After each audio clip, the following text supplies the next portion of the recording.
Welcome to Tomorrow Unveiled. It is good to be here. And honestly, looking at the stack of research our team has pulled together for this week, we're talking January 11th through the 18th, 2026. I think we just have to, take a breath. I really do. The whole landscape, it feels like it just shifted under our feet. It really has. I usually like to open Tomorrow Unveiled with a bit of a preamble, maybe a joke about the tech news cycle. Right. But looking at what happened just in the last 7 days, that just feels, inadequate. It feels like a relic from a totally different era. I mean, if you look at the big picture, the period from, say, 2023 through 2025, Yeah. that was the era of AI evangelism. Yes. Evangelism, that's the perfect word for It it. was all hype, magic tricks, text generation. It was the era of, look, it can write a poem, or, wow, look at this, it can pass the bar exam. Right. It was all about the wow factor. It was parlor tricks. Very impressive parlor tricks. I'll give them that, but still. Exactly. But what I'm seeing in the research from this week, from this moment in January 2026, is that the party's over.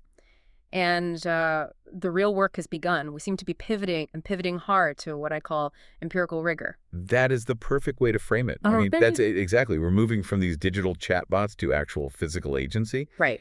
And from just guessing the next word to, formal multi-step reasoning, the question isn't, can an AI do this anymore? We know it can. We've seen that. The question for 2026, and this week really highlights it, is how efficiently, how reliably, and how physically can it do this? So we have a massive deep dive ahead of us on Tomorrow Unveiled. Our research team has synthesized what look like 3 absolute pillars that define this week. First, we have physical AI. We're seeing AI literally leave the screen and enter the lab, the factory floor. And we're not just talking about robots dancing in a video. No, not at all. We are talking about a billion-dollar bet by NVIDIA and Eli Lilly that could change the fundamentals of how chemistry works. It's a huge story. And then that second pillar is all architectural. We're not just making the models bigger anymore. We're fundamentally changing how they think. Right, the plumbing. Exactly. We have some really dense technical data on DeepSeek's new Enneagram Architecture and this concept called PCOR, which is parallel reasoning. It's a complete rethinking of memory versus computation. And finally, the agentic shift. This is where it gets personal. Right. We're moving from just chatting with AI to, working alongside it. Literally. Literally letting it take over our desktops with Anthropic's cowork and then the huge integration of Gemini into Siri. There is a density to the news this week that is just so unusual. No fluff. No fluff at all. Just one paradigm shift after another. So let's get into it. I really want to start with the physical world. Because for so long, AI was just code on a server. It was in the cloud. It lived in the cloud, it processed text, it spat out text. But this week, the consensus from our sources is that AI is getting hands. Or, at least it's getting a body. It is. And the phrase being thrown around by industry leaders, and I'm talking specifically Jensen Huang here, is that we are facing the ChatGPT moment for robotics. Okay, that's a huge claim. The ChatGPT moment, that was when everything changed for text. Everything. It was the iPhone moment for LLMs. So are we really saying that's happening for robots right now? Because look, I've seen robot demos for 10 years. Oh, yeah. They always look amazing in the slickly edited video, and then they fall over if you so much as nudge them. That is a very fair skepticism to have. But here's the difference, and it's a critical one. Until recently, if you wanted a robot to pick up a coffee cup, you had to program, everything. You had to tell it everything about the cup. The exact geometry of the cup, the friction of the handle, the precise trajectory of the arm, it was all symbolic AI. Yeah. And it was so brittle. So if you move the cup 3 inches to the left, The robot would just grab at thin air. because it didn't see the cup, it just executed a script. Exactly. But what we're seeing now is this massive convergence of these huge foundation models with robotics. The AI isn't being programmed to move anymore. It's learning the immutable laws of physics. Okay. It's learning spatial geometry and causality, really, the same way an LLM learned language. It processes video, sensor data. It embeds all of that into a high-dimensional space, and it understands the relationship between its gripper and the object. So wait, it understands gravity in the same way that GPT-4 understood grammar. That's a great analogy. It's not sitting there calculating negative 9.8 meters per second squared. No. It just intuitively knows that if it lets go, the cup falls. Precisely. It builds an internal world model. Yeah. And this isn't just about robots walking around warehouses, though, that is happening with Boston Dynamics and Toyota. Right. The most lucrative application of this physical AI, at least right now, isn't a robot butler. It's biology. And that takes us right to the billion-dollar headline. NVIDIA and Eli Lilly. They announced this massive partnership this week. A co-innovation lab in San Francisco. $1 billion. That's not a pilot program. That's a war chest. So Yeah. why do drug companies need physical AI? What's the connection? To really get that, Yeah. you have to look at how completely broken the current model is. We call it the wet lab. The wet lab. You mix some chemicals in a test tube, you wait, you see if they explode or, cure cancer, and usually they do neither. It is just endless trial and error. So slow. It's slow, it's incredibly wasteful, and it's fundamentally bound by the speed of physical reactions. You can't speed up chemistry. It sounds like you're throwing spaghetti at the wall, but each strand of spaghetti costs $10 million. And you have to wait 6 months to see if it even sticks. Oh. That's a perfect analogy. What this lab is trying to do is turn biology into a computational problem. Okay. If you have an AI that understands the physics of molecular interactions, how atoms bond, how proteins fold, electrostatic forces, all of it, you don't need the test tube anymore. You can just simulate it in a dry lab. It can simulate the interaction. Yes. A dry lab. So you run 1 million virtual experiments before you ever even pick up a pipette. But hang on, we've had computer simulations for years, right? What makes this AI approach different from just, standard computer-aided design? The difference is one word: generative, as in generative biology. Generative. Standard simulations check if your idea works. This system, and it's built on a platform they're calling BioNeMo, it can hallucinate completely new ideas. It's creating things on its own. It can generate novel molecular compounds that have never existed in nature. Mm. But, and this is the key, because the model is grounded in physics, it's not just making up nonsense. It's not random. No, it creates compounds that should be stable and should be effective, all based on the fundamental laws of physics. So it's inventing new matter. Effectively, yes. Mm. Our research team pulled some projections on this, and they are talking about compressing drug development timelines by 30 to 50%. 30 to 50%. When you consider that bringing a new drug to market can take a decade. 10 years, easily. Saving 3 to 5 years is? Yeah. It's just immense. It's revolutionary. But you mentioned something earlier, that AI isn't just doing biology, it's solving straight-up physics problems. And this fluid dynamics story, that really caught my eye. Ah, yes. The Navier-Stokes equations. Now, for the listeners who aren't physicists, and I'm definitely counting myself in that group, these are the equations that describe how fluids flow, right? That's right. Air over a wing, weather patterns, blood in your veins, it's all governed by them. Okay. And they are notoriously difficult to solve. In fact, proving whether smooth solutions always exist is one of the Millennium Prize problems. It's $1 million math problem. Exactly. It's worth $1 million to anyone who solves it. This week, an AI identified potential singularities in those equations. Singularities. That sounds bad. That sounds like a black hole. In math, a singularity is just where the equation breaks down, where a value shoots off to infinity. Ah. So if turbulence becomes infinite at a certain point, our math for predicting weather or designing airplanes suddenly has a giant blind spot. The AI found conditions where this might happen. So the AI is finding the cracks in our mathematical understanding of the universe. It is probing the boundaries. And, significantly, this wasn't a one-off. We also saw GPT 5.2 generate a novel proof for a problem in combinatorics. It's a famous error-dose problem. That's the one. And I want to be really clear on this, because often we hear AI solved a math problem. And turns out it just, searched its database and found a similar problem. It copied the homework. It copied the homework. That is not what happened here. This was a novel proof. It was verified by top mathematicians as a genuinely new approach. Wow. This is that shift from evangelism to empiricism we were talking about. We're moving from just mimicking human text, which is impressive, but it's ultimately derivative, to solving scientific problems that humans have not yet solved. The AI is no longer just the librarian. It's becoming a researcher. That is heavy. That's really heavy. It implies a level of reasoning that goes way beyond simple pattern matching.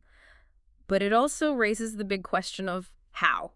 Yes. How are these models doing this? Because for a long time, the critics, and look, I've been one of them, have said that LLMs are just stochastic parrots. Right. They just predict the next word. But you can't solve a previously unsolved math problem by just guessing the next word, can you? You absolutely cannot. And that is exactly why we're seeing this explosion in new architectures. Which brings us perfectly to the second pillar of our week, the brain upgrade. Let's get into the nuts and bolts here. Our research team highlighted two major technical breakthroughs this week that really changed the architecture of these models. One is from DeepSeek, it's called Enneagram, and the other is a concept called PCOR.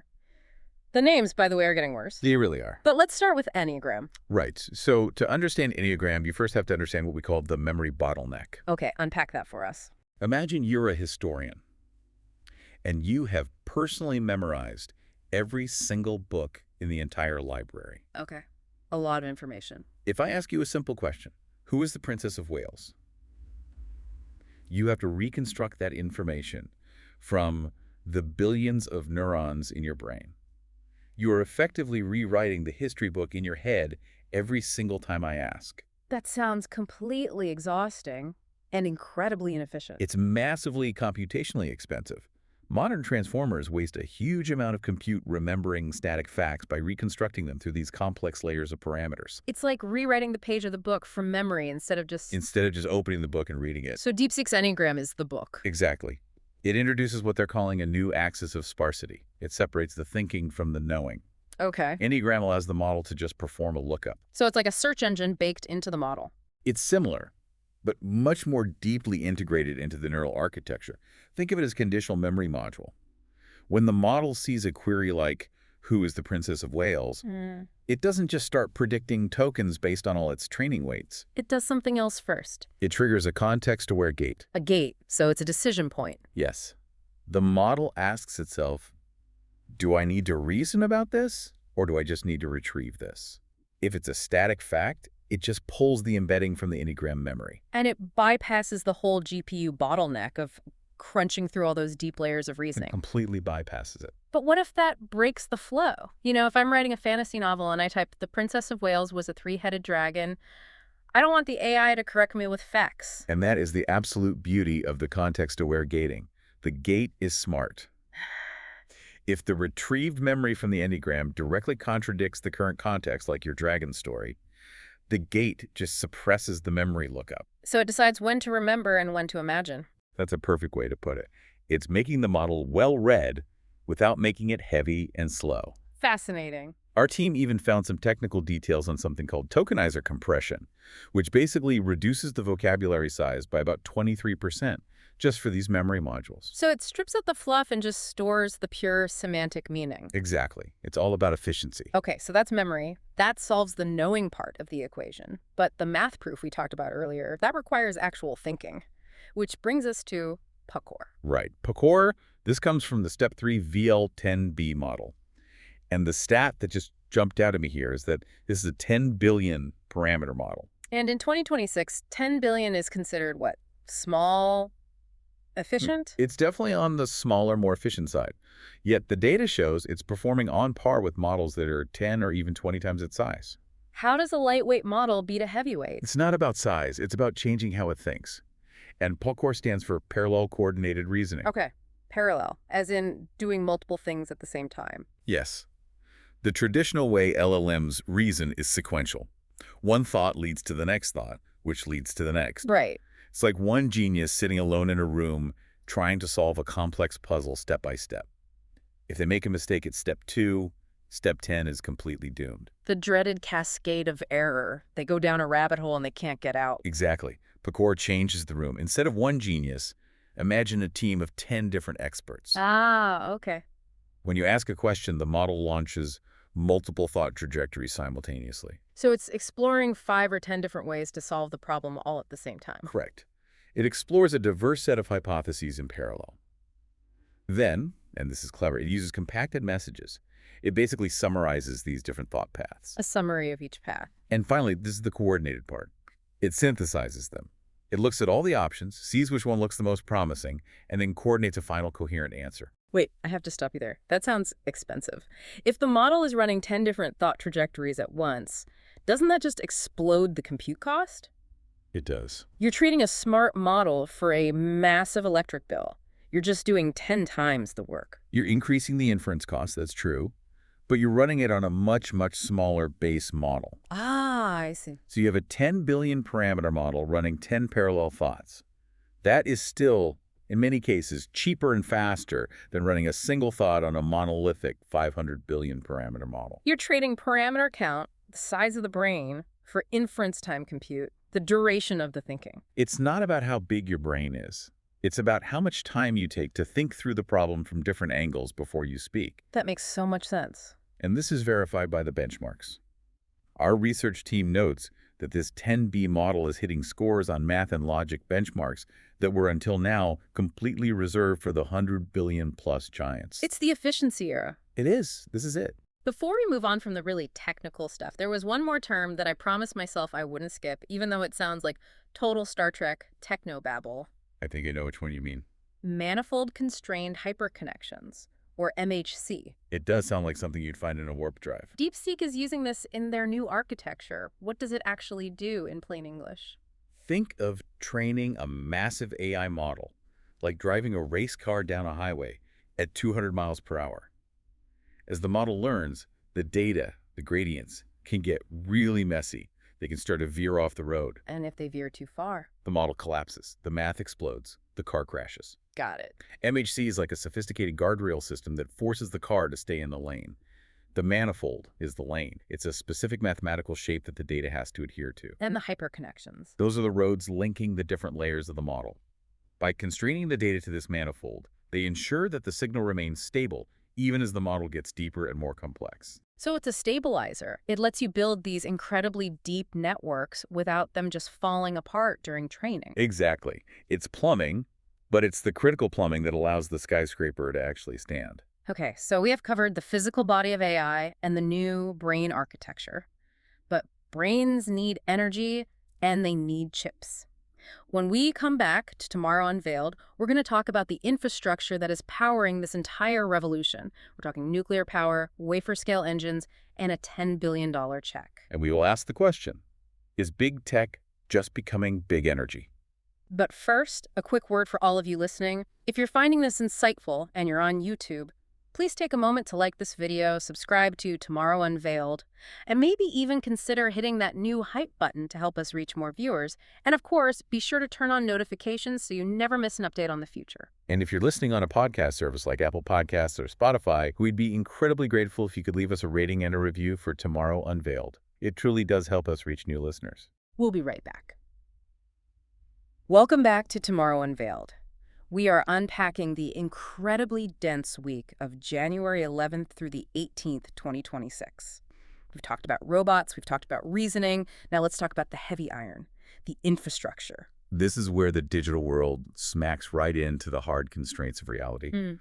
We just talked about PCOR, that parallel reasoning. Right. That requires massive amounts of compute power at inference time, the exact moment you ask the question. So it's not just about training the model anymore, which was already expensive. Now just running it is expensive. If everyone starts using these parallel reasoning models, the servers are literally going to melt. Exactly. Yeah. And that perfectly explains the big news involving OpenAI and Cerebras.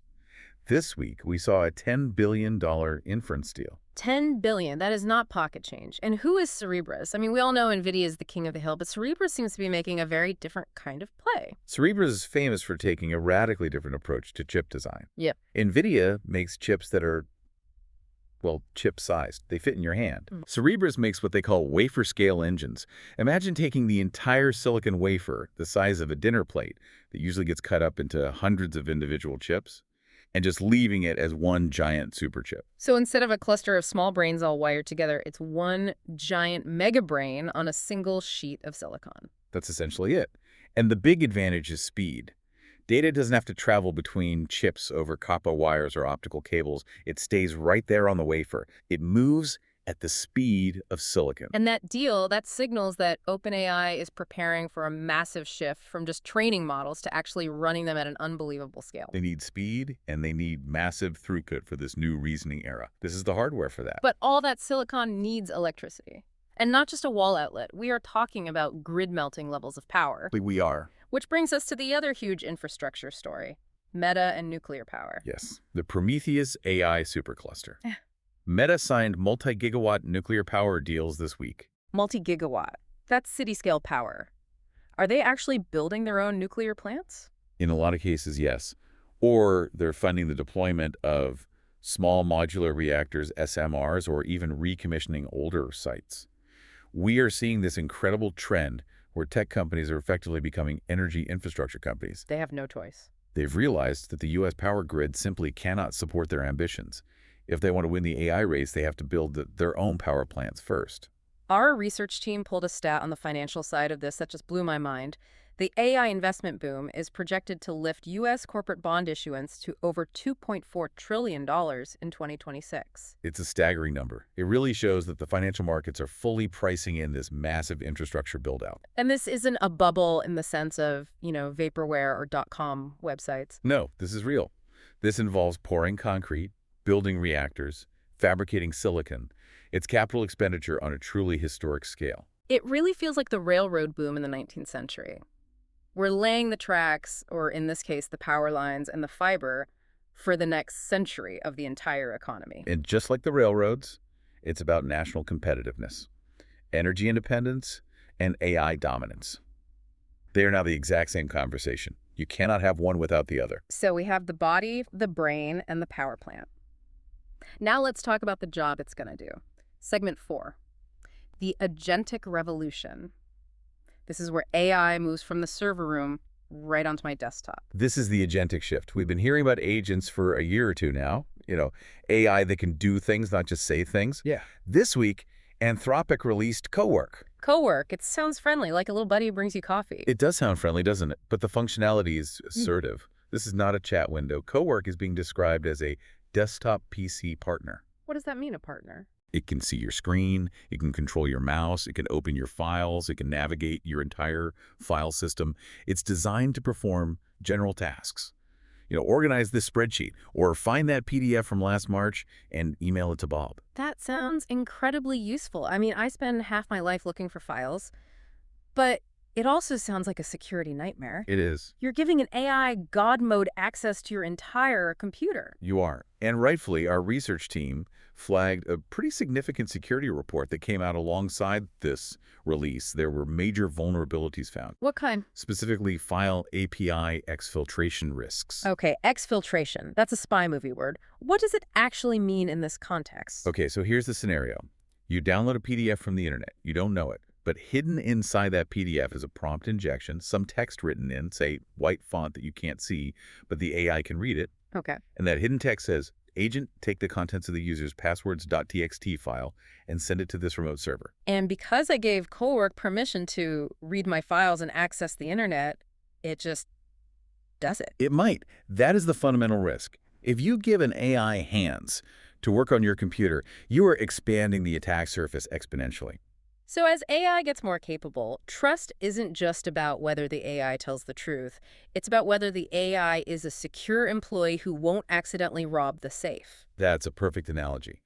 We're entering a phase where desktop security is going to have to be completely rethought from the ground up. And it's not just the desktop, is it? It's our pockets. The other huge agent story is Apple and Google. The Siri Gemini integration. This has been rumored for a while, but the multi-year deal was finally solidified this week. Google's Gemini models are effectively becoming the Cortex for Siri. This is huge for consumers. I mean, Siri has been, let's be charitable and say limited for a long time. That is very charitable. It sets timers really well. That's about it. It's a great timer. But this integration brings reasoning AI to the consumer mass market. It's no longer a niche tool for coders or tech enthusiasts. Your iPhone will effectively have the reasoning capabilities we discussed earlier. Maybe even versions of things like PCOR. Exactly. Running locally or via the cloud, it means your phone can actually understand your calendar and your emails and your intent and do things for you. It's becoming the default interface. But I have to ask, Google doesn't do things for free. Apple doesn't usually like sharing data. And not coincidentally, OpenAI began testing ads in the free tier of ChatGPT this week. Correct. The monetization strategy for this entire new era is finally starting to emerge. I saw those ads, little sponsored results popping up in the conversation. It felt weirdly old school, like I was back on 1999 Google. It was inevitable. The compute costs, the nuclear plants we talked about, the wafer-scale chips, they are just too high to subsidize forever. 2026 is the year AI has to start paying its own rent. So we're probably seeing a split. I think we're seeing a divergence. The free ad-supported tier for general queries and then the premium, secure, agentic tier for your actual work. But ads in a conversation are so different than ads in a search list. If I ask my AI, hey, I'm feeling really depressed, what should I do? And it says, have you considered buying this specific brand of chocolate? I mean, that is dystopian. It is a massive ethical minefield. The trust we place in a conversational agent is so much higher than a search bar. Monetizing that trust without completely breaking it is going to be the hardest challenge these companies face in 2026. So wow, we've covered a lot of ground. Physical AI curing diseases, brains that can look up facts and brainstorm in parallel, nuclear-powered data centers, and Right. agents that live on our desktops. If you had to sum this all up, what is the headline for this week? I think there are three clear headlines. First is physicality. AI is no longer trapped in the screen. It is solving hard science, physics, biology, fluid dynamics. It's actually entering the real world. Okay. Number 2. Efficiency. We aren't just making things bigger blindly anymore. We're getting smarter. Architectures like Enneagram and PCOR prove that we can make models that are smaller, faster, and smarter by changing the fundamentals of how they think. And the third. And third is scale. But not just model scale, I mean infrastructure scale, the nuclear deals, the wafer scale chips. The industry is building the physical backbone to support an entire world that thinks. Looking ahead then to the rest of 2026, based on what we've seen this week, what are you watching for? I'm watching governance. With the AI Act being implemented in the EU and the focus on safety guardrails here in the US, we're going to see a clash between these rapid agentic capabilities like cowork and the law. I mean, how do you regulate an agent that lives on everyone's desktop and can execute code? That's a huge question. And there was one more thing in the research notes, something about platonic representation. This sounded a bit esoteric, but tell me why it matters. Ah, yes. This is a fascinating bit of research that came out alongside all the architecture papers. It suggests that as these... I want to leave our listeners with a final thought based on everything we've discussed today on Tomorrow Unveiled. We talked about PCOR brainstorming thousands of times a second. We talked about physical AI simulating millions of biological interactions to find new drugs. Right. So here's the question for you to think about. Are we approaching a point where scientific discovery becomes a computational problem rather than a temporal one? What happens to human innovation, to the role of the scientist, when the aha moment can be automated? That is the ultimate question. If the aha moment is just a matter of compute, then the bottleneck isn't genius anymore. It's energy. It's just energy. And on that note, thank you for joining us on Tomorrow Unveiled. Thank you. We love hearing your thoughts. Whether you're on YouTube or your favorite podcast app, leave a comment and let us know what you think about this shift. Which breakthrough physical AI or parallel reasoning do you think will change your life first? Until next time, keep looking forward.